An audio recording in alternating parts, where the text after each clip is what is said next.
Saat ini saya masih bersama kuasa hukum korban Muhammad Fazri dan juga Wakil Ketua Komisi 3 DPR dari fraksi PAN Pangeran Hairul Saleh. Saya mau coba cek dulu Pak Pangeran, apakah sudah terhubung kembali bersama kami? Oke, tampaknya masih ada kendala komunikasi, nanti kita coba lagi Saudara.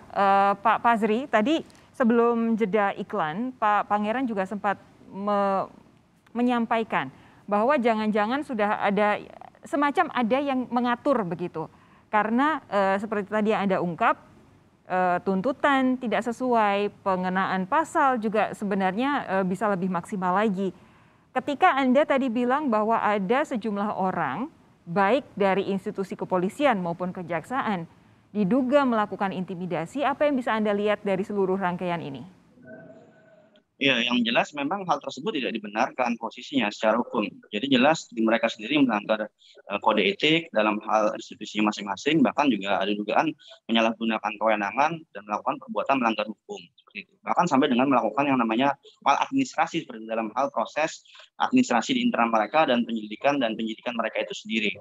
Dan setidaknya memang itu nanti terungkap ketika memang pada saat nanti ditindaklanjuti oleh pengawas masing-masing aparat penegak hukum yang sifatnya langsung nantinya melakukan klarifikasi, investigasi dan sampai dengan menemukan bahwa memang ada dugaan sifatnya penyimpangan atau tidak seperti itu dalam hal proses hukum yang dijalani oleh korban.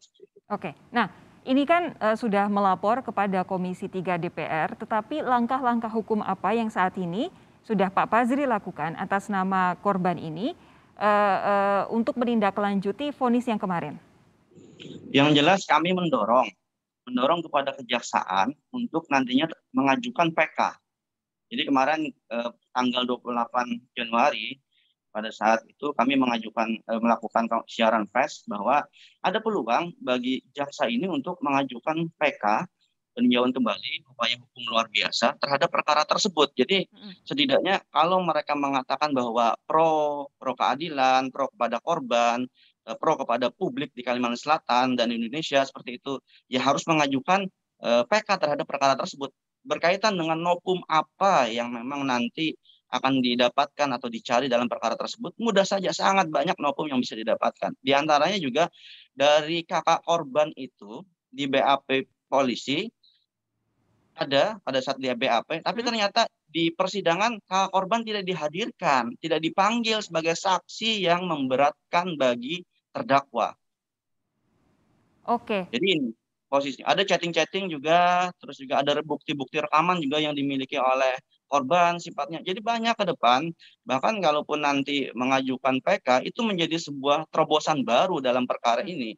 Nah, Karena memang di luar kebiasaan PK itu, karena dianggap tidak ada kepastian hukum bagi terdakwa. Tapi setidaknya bagi korban ini sangatlah perlu seperti itu betul. untuk keadilan. Tapi begini, kalau dari sisi pelaku saat ini kepolisian sudah memecat pelaku dengan tidak hormat, apa tanggapan keluarga soal ini? Ya, memang mengapresiasi atas sikap dan dari Polda Kalsel dan Polresta Banjarmasin dalam hal tersebut. Tapi memang ketika ditekan publik, viral, baru diproses seperti itu. Sempat mengatakan juga dari pihak kepolisian bahwa ini sudah dipecat sebagian, tapi ternyata masih berproses di Oke. Propam Polda Kalsel seperti itu. Tapi ya setidaknya memang itu kita tetap apresiasi. Tapi yang paling penting adalah tetap untuk mengusut tuntas dalam perkara ini. Terlebihnya ini Mbak, yang menjadi catatan kami. Jenis minuman apa sih yang memang dimasukkan, yang diminumkan kepada korban itu juga harus diungkap publik. Dan itu Hasil tidak diungkap selama persidangan kemarin ya? karena tidak didampingi, tidak diungkap. Baik, Korban tidak mengetahui, pernah baik. diambil tes urin, darah, tapi tidak tahu hasilnya apa. Karena mengingat pelaku ini kan juga di sat narkoba, apakah itu jenis Oke. narkotika atau tidak, dugaannya ini harus diusut sampai tuntas. Oke. Kalaupun benar, ya otomatis harus diusut berdasarkan undang-undang narkotika atau undang-undang kesehatan. Ini menjadi sebuah perkara baru lagi bagi pelaku seperti Pelaku. itu. Baik, Pak Fazri sebentar. Saat ini saya sudah terhubung lagi dengan Wakil Ketua Komisi 3 DPR dari fraksi PAN, Pangeran Hairul Saleh. Pak Pangeran? Pak Pangeran sudah bergabung lagi bersama kami?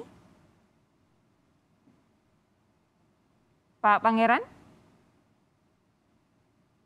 Oke, tampaknya masih ada kendala. Saudara, Pak Fazri kita lanjutkan lagi. Nah, kalau kemudian banyak hal yang tidak dimasukkan dalam persidangan oleh jaksa penyidik tidak menyelidiki soal apa minuman yang diminumkan kepada korban, jaksa juga tidak menggali itu.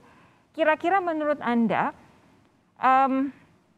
bagaimana sih proses peradilan terhadap kasus ini yang terjadi di sana sampai dengan akhirnya bisa hanya divonis selama 2,5 tahun penjara, berkaitan dengan itu tadi, adanya intimidasi yang dilakukan lintas instansi ini. Anda melihat ada kerjasama begitu dari kepolisian dengan kejaksaan?